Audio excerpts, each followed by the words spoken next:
Hi, everyone, and welcome back to From a Woman to a Leader, a podcast dedicated to discussing women's unique challenges in the tech industry. I'm your host, Limor Bergman-Gross, and today I'm thrilled to introduce someone who has fundamentally reshaped the way we think about women's career advancement. If you ever felt stuck in your career despite working so hard and following all the typical advice, this conversation is for you. My guest, Susan Colantuono, is the founder of Be Business Savvy and the voice behind the powerful TED Talk, The Career Advice You Probably Didn't Get. Susan and I dive deep into the missing 33%, the secret sauce to breaking through from middle management to the very top. We talk about why business, financial, and strategic acumen are often overlooked, but are essential for career growth. And she's sharing actionable tips that you can implement straight right now. So if you are ready to move past the typical be confident, self-promote, and network advice, this episode is gonna be a game changer. So why don't we just dive right in?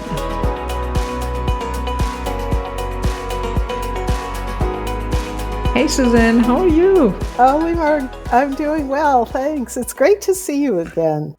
Absolutely, it's great to see you again, and I'm so happy that we could actually find time to do that because we're both very busy and traveling. So, and with COVID and everything that is going on, right? It's great. Yeah, I'm happy we finally made this happen. Definitely.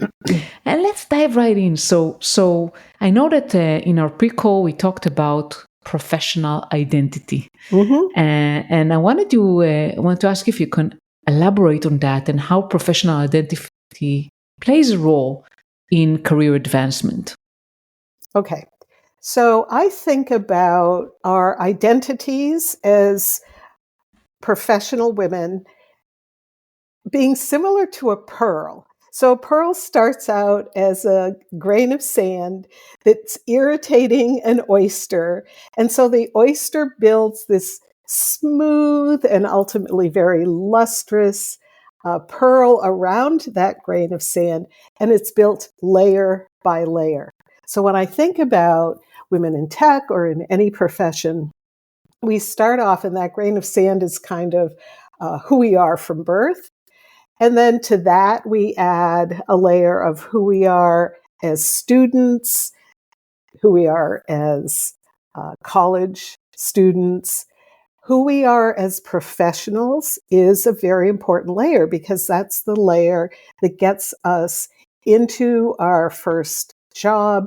And we carry those professional identities, the skills, and the knowledge with us as we move through our career.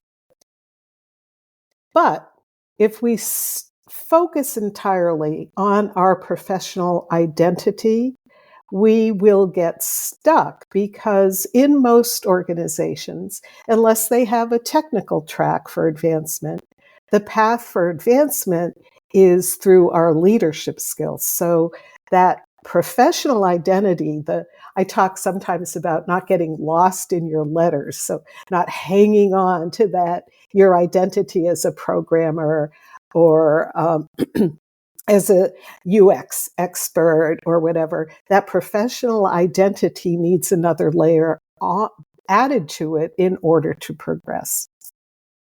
Yeah, and I know that you mentioned also that a lot of times we tend to be too much tied into what we learned, our degrees, our certifications, maybe even like what specifically we have done, right? I mean, you said UX, so I've done XYZ, so that's the only thing I can do, rather than focusing on developing leadership skills and understanding also the business side. Yes, yeah. So I started to say, and I got myself off track, that unless we're on a technical track, career advancement rests on our proven and perceived leadership skills. So that's why it's so important to begin to add that layer of leadership. So most of us start out as individual contributors. And we can talk later about how you demonstrate leadership as an individual contributor, because in my definition of leadership, leadership manifests at every level. It's using the greatness in you to achieve and sustain extraordinary outcomes by engaging the greatness in others. And if we stay focused entirely on our identity as a technical professional or a professional in tech, then we short circuit the investment of energy and effort in enhancing our leadership skills, our abilities to engage the greatness in other people. So our interpersonal and interpersonal and team skills. We don't learn about the business. So that's the piece about achieving and sustaining outcomes. I talk about the importance here of business, financial, and strategic acumen. For most women in tech, that's a far cry from what they've been educated to focus on. And then, of course, personal greatness. We always tap our strengths and our attributes and our values and our worldview and all of that. Yeah, for sure. So I think that first, I mean, really important to what I'm hearing from you is to understand that it's not just about the technical work and the technical skills that we have, rather than also building other layers of leadership skills and business acumen in order to progress. Yes, that's 100% true. And I think when we first talked, one of the paths that you talked about for yourself was moving beyond your technical skills into management positions, and what you had to learn about leadership and about the business equipped you to be successful in your ever higher management roles. So feel free to throw in your comments about how this relates to you, how what we're talking about relates to you. Absolutely. And how it relates to me is, first of all, I think that I was a lot of time limiting myself to think of what I'm capable of based on like my professional identity, as you mentioned, like what I learned, what I did, rather than, well, actually, what skills I have or what can I develop and what problems can I solve. And once I realized that I actually can do more than what I've done before, and I shouldn't be bound by like the title that I have, like the specific role. That's where things started to shift. So I took more initiatives. So it could be, okay, there's a need to organize some kind of tech forum to discuss some challenges, or there's a need to, I don't know, align on the business, on the priorities, right? I was always frustrated that there are like a list of tens of things and everything was high priority. So actually, even if it's not my job and it's the job maybe of the C-suite, I can still make an impact. I can still say, well, I disagree that we have so many priorities. I want us to really narrow that down and focus on and even provide suggestions. So I think not asking for permission and allowing myself to really give more than the title or the role tells me I should is where my mindset shifted. Yeah. So you let go of that professional identity. You said, I don't have to be bound by this, and I can step out of my comfort zone and into leadership spaces that maybe I hadn't thought about before. I love your point, your example of using alignment to the business as a means of really differentiating between what all of your internal clients for your tech services think about as high priority. Not all priorities are equal, but you can't. It takes business acumen in order to understand that. I was talking today with a colleague of mine who was a chief financial officer, and we're collaborating on some content. So she just took my financial acumen course in order to transform it into something really special that when it comes out, I'll let you know about. And she said, this was so helpful because I was having a conversation the other day with a chief technology officer who was implementing this massive enterprise-wide system. And I asked him, how will you know that your system is a success? And he said, well, if we meet all of our deadlines and we get it up and operational. And she said, no, that is not the measure of success for your technology. Your measure of success for the technology is that it delivers the return on investment that was expected when it was funded. So in this case, that meant that what the technology would do would be lower labor hours and increase customer satisfaction. Two key metrics that if you're just focused on the technology, you aren't even aware are out there. So, understanding the business equips you to both step into leadership opportunities that aren't necessarily part of your job, but also to demonstrate that you are capable of being a candidate for higher leadership roles. Absolutely. And I think this is a perfect example. And you said, well, he was CTO, so he was already in executive roles. He was not thinking about that. And you can actually adopt that mindset even if you're just an engineer. 100%. Yes. Yeah. Yes. Do you have any strategies you want to share? Excuse me. There are so many, I don't know where to start. Okay. So when I talk about leadership, one of the components is, and this is so important for women, is what I call business savvy, and that's business, financial, and strategic acumen. And over the last 24 years, every study about leadership capabilities that I have analyzed indicates that managers see men as outperforming women on business acumen, financial acumen, and strategic acumen.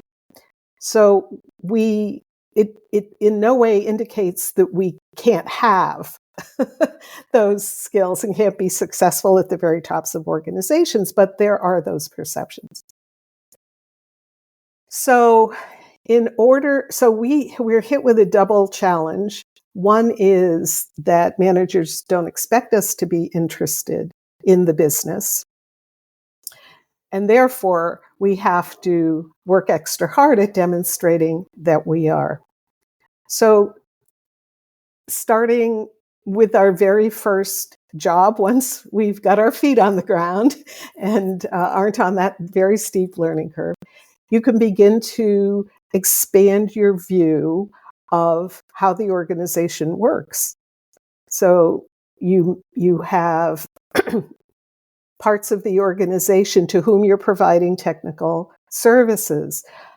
Really important to understand what those parts of the organization do and how the entire core of the organization delivers value to its paying customers. And that's something you can do from maybe day 90 or 120 after you have your feet on the ground. Another thing that women oftentimes don't do, and it's so simple, pay attention at the all-hands meetings. Most organizations offer employees an opportunity to hear executives talk about the status of the business. And a lot of women and men, they brush these meetings off and it's just a lot of blah, blah, blah. But the more you understand what's on the minds of your executives, the easier it is to understand why what you do is important. For sure. And sometimes it's hard to draw the line. I mean, I think it depends how big is the organization. Not always it's easy, but it's an opportunity. Even if you don't understand, I think it's an opportunity to have conversations with your manager or maybe with different functional leaders and try to understand kind of what is top of mind for them What Yes. does success look like for them? And maybe help you see how maybe maybe not specifically your work, but if so, that would be great. But even your team or your department, how does that contribute to the greater good? And starting to think about that and thinking in terms of, okay, impact and ROI rather Yeah. than, oh, this is a cool technology and we successfully deployed it and it works. Yes. Oh, that's absolutely 100% true. And you could do that at every level. So one of the things I often say to women that I work with is part of your job is to make your boss look good. So you have to have the conversation with your boss about how what you do makes him or her shine in the eyes of his or her boss. And that's part of drawing the line. And you can start that as an individual contributor. Then you can do the answers will be different when you move into a project or team lead role. Then you can do it, and the answers will be different as a supervisor and all the way up the organization. Absolutely. And at every level, if you're an IC, if you're an engineer, you can ask questions. I remember I used to ask the product team a lot of hard questions, right? I mean, why are we doing that? Why is that a priority? What does success look like? How do we know that we succeeded? And a lot of times they don't have a good answer. Right. Which, in a way, it's frustrating, but it also oftentimes will serve to propel them to get the answers. And then you're in a better situation with a manager who is able to give you the answers coming back down. Absolutely, yeah. Yeah. Yeah. And let's say you're a woman engineer, right? As an IC and engineer, how can that woman start kind of exercising leadership, right? We talked about leadership, and leadership is not a title. Leadership exactly is not related to what is your title. What are some ways you think, women can exercise leadership as engineers? Okay. So going back to my definition, and I want to commend you on making the very strong point that leadership does not equate to title. Well, that's a whole other story. And when I created my definition of leadership, what I wanted was a definition that would work not only across all functions and in organizations, well, whether they were for-profit or nonprofit, but also that would apply at every level. So at every level, you can use the greatness in you to achieve and sustain extraordinary outcomes by engaging the greatness in others. So let's say we have an engineer who is an individual contributor, and she wants to begin to be intentional about demonstrating her leadership capabilities. Well, first and foremost, she has to achieve or exceed the metrics by which she is measured. So the baseline is you have to be doing your job. Yeah. Secondarily, then you can look for situations where you can offer suggestions for improvements. I had a I had a lesson very early in my career. Let me see if I can make this short. Where I identified I was so naive. I sent an email, not an email. This was in the days of actual memos. I sent a memo to the CEO telling him that the organization had a particular problem. And so he called me up to his office. And when I got there, he said, "I got your memo. What do you want me to do about it?" I hadn't thought about what's, I brought him a problem without a solution. So another way to begin to demonstrate leadership is look for opportunities to make improvements. And if you can make them on your own and report them, that's great. But if you see a problem and you can't fix it on your own, at least come up with ideas about solutions and then present them. So that's another way, because it shows that you are working on behalf of the business, that you're a partner in the business who's looking for opportunities to improve.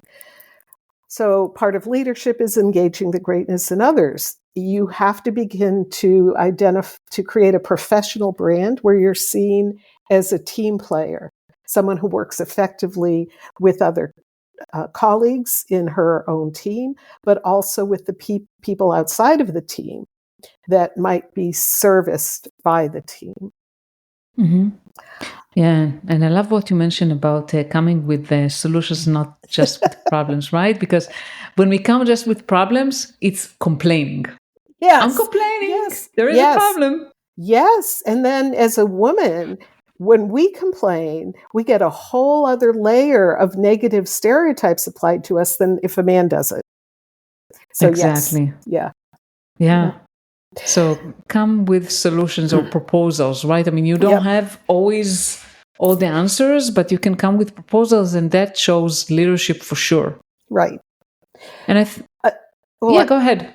Another way that as an individual contributor, your engineer can demonstrate leadership is by showing an interest in the rest of the organization.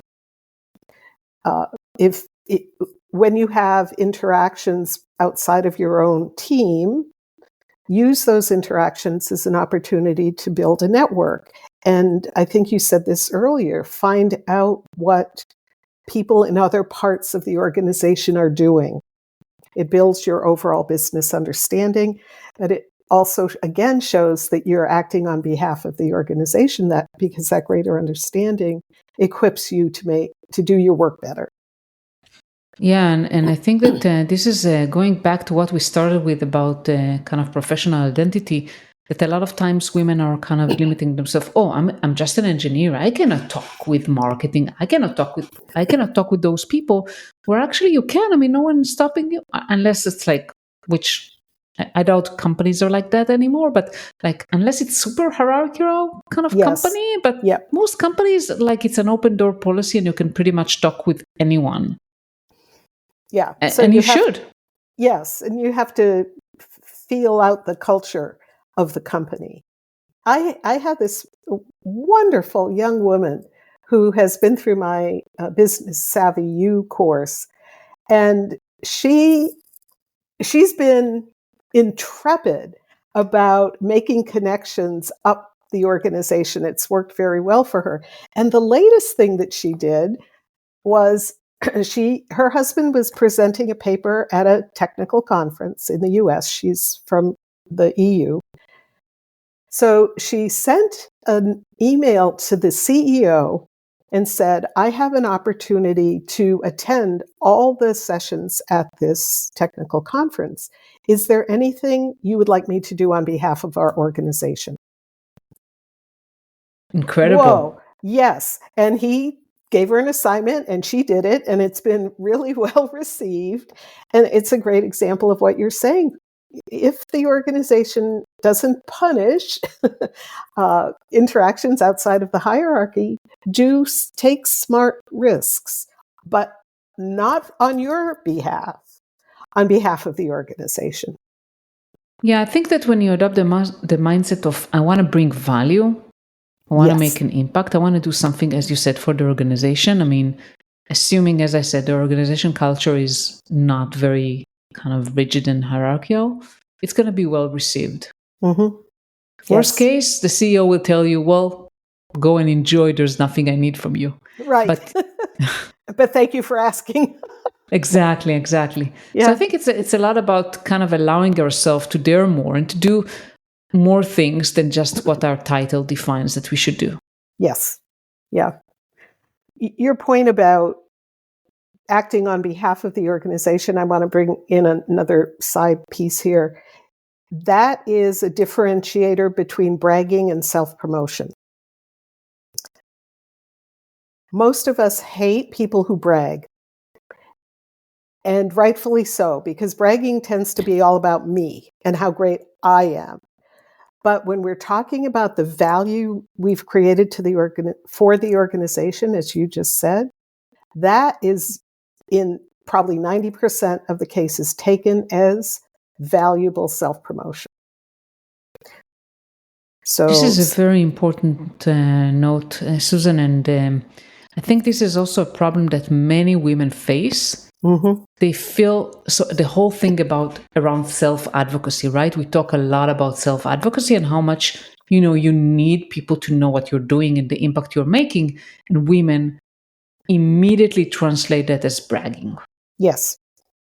It has a negative connotation to women. Men has less problem with that, even if Oh, they're yeah. just bragging. They feel comfortable for the most part. I'm generalizing, but for the most part. And when it's like, well, talk about the impact for the company, the value you bring, it's less about you. I mean, yes, it is about you because you do want to highlight your contributions, but it's more about how you contributed and what impact you made. Yes, 100%. I Perfect. talk about self-promote with ease, grace, and authenticity. So when I say something like, hey, Chris could be a man or a woman. Hey, Chris, I want to let you know that I led the team through a process over the last 3 months that has reduced system downtime by 50%. That's not bragging. It's talking about the benefit to the organization, going back to what we were talking about in terms of outcomes, key outcomes. And it's graceful because it's not about me, it's about the organization. And it's authentic because I'm saying, I led the team, I played a role here. So, Absolutely. yeah, a bit of a formula there. And we talked about leadership at the IC level. Mm-hmm. Let's kind of shift to talk about leadership at, let's say you are a team lead, tech lead, or manager. Like, what can you do to exercise leadership at that level? Okay. So, what happens when we move out of the individual contributor level is all of a sudden we're being paid to develop people who are individual contributors. So, even though we might be seduced by doing a lot of the old individual contributor work that we were good at, we have to let go of that and instead put energy into developing the individual contributors whose work we are overseeing. And that requires a whole different skill set. It requires a skill set of being able to educate. It requires a skill set of being able to give feedback and coach performance. So I always talk about the fact that leadership differs at every level. And there's a subtractive component as we move up and an additive component. So in this case, we're letting go of the comfortable, familiar individual contributor professional technical work.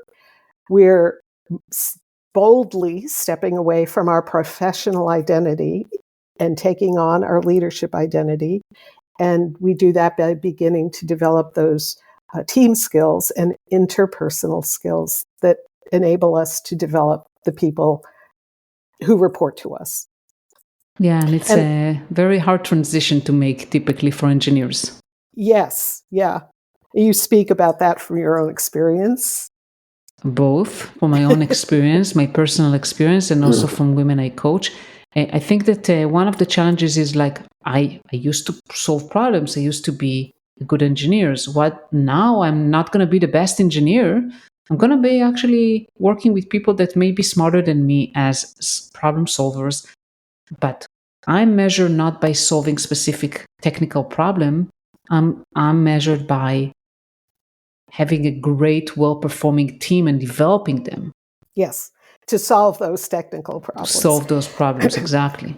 And that's probably a tad bit easier than when the people you're working with aren't as smart as you, which sometimes can happen. And having the patience to give them the coaching and experience they need to level up their problem solving can be really difficult. But if you don't do it, you will get stuck where you are. Because if you're the only one who can do the job you have, you'll always have the job you're doing. And part of your career growth is to develop successors. For sure. And I always like to use the analogy of let's say you take a vacation. If you take a week, between a week to a month off as a leader, if you have a good team and everything continue to work when you're away, it means that you're doing a good job. Right. Some things will suffer, but nothing will collapse. Right. That's great. That's a great way to think about it. And it's an important goal to set for yourself, to develop your team so that that is exactly how things will work. Yeah. Exactly. And it's hard to let go because people will need you less for the day-to-day work. Yes. Because so not only do you have to, as you move up, not only do you have to begin to strengthen your people development skills, but the higher you go, the more you are expected to be looking outside of your particular domain. So at the manager level, you're expected to be launching cross-functional initiatives for the betterment of the organization. You're expected to network externally, so you're importing innovation. And when you get up into senior manager and executive positions, you're being paid to position. You aren't being paid to get work done through your team per se. You're being paid to position the organization in its marketplace. So now you're looking outside at what's happening in the industry and what's happening in the industries of your key customers. And you're looking at the high level challenges that the board is expecting you to address. So not only does the nature of your work shift, but your focus shifts from more internal to more external as you move up. Absolutely. Yeah. And also for more short-term, medium-term to a long-term strategic thinking. Yes. Very important point. From more operational to more strategic. Yes. Yeah. Wow, such a wonderful conversation, Susan. I feel like we could probably talk for hours, but I want to give you the opportunity to share a little bit about the Be Business Savvy work that you're doing, which I feel is so crucial for women. Oh, thank you. Oh, that's wonderful. So I had a long career doing leadership development for women in all industries, including technical STEM, including STEM industries, all around the world. And I sold that business. And now my passion is simply to help women develop the business, financial, and strategic acumen they need to be seen as viable candidates for moving up in organizations. And so at Be Business Savvy, we offer a wide variety of courses.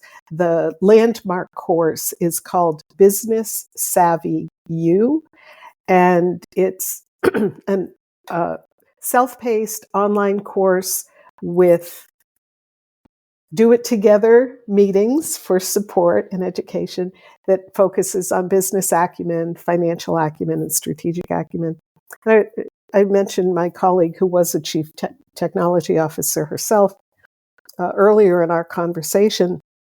She has an MBA, and she said, Susan, your model for business acumen is so clear and so simple that I, with my MBA, found it incredibly helpful. And she said, now I'm going through your financial acumen content. And most times, she said, in my MBA courses and in other learning experiences, people have talked about the finances as the end, and not as a means to the why. Financial reports answer big questions. They aren't the end result. They are a path to understanding and to setting strategy. So it's a very different and highly integrated approach to developing business savvy. I'm very proud of it, as you can tell.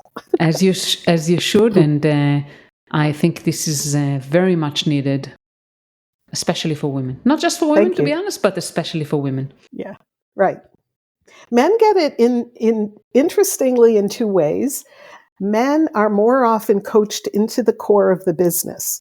And the closer you are to the core of the business, the more the world of business, finance, and strategy opens up.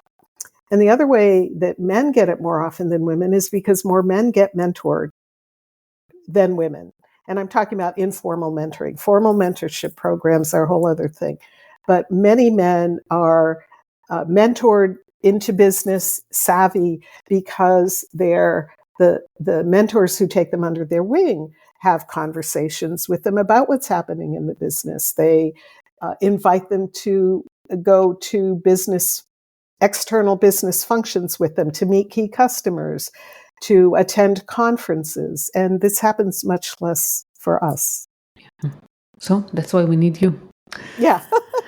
Thank you. So thank you so much, Susan. It's been a pleasure, and I'll make sure to share your website and LinkedIn. Thank you. Thank you so much. Yeah, and I look forward to having you as a guest on my podcast when we're both back from all of our travels later in the fall. Absolutely. Oh, good, Me Lemur. too. Thank you so much. Thank you. This has been fun. Thank you so much for listening to my episode with Susan, and I hope it was valuable for you. Before you go, I want to tell you about next week's episode, and I'm very happy to speak with leadership expert Daria Rudnick, and we talk about an area that is very, very relevant for many, especially for women. I want to ask you, have you ever felt challenge of managing your manager, managing the manager above your manager, or building a relationship with your manager? I know how I have, especially when they're very different from me. And if you struggle with that, first of all, know that you're not alone, and definitely you don't want to miss next week's episode. And Daria and I dive deep into how to make an impact and how you can build trust with your boss, even if they are very different from you. Daria also shares powerful strategies on how to influence without being the loudest in the room. So definitely don't miss out this episode. And if you want to be the first to be notified on the episode as it comes up, subscribe to the channel and share the podcast with anyone you feel it's going to be relevant for and valuable for. Thank you so much for listening. Have a wonderful day, and I'll see you next week.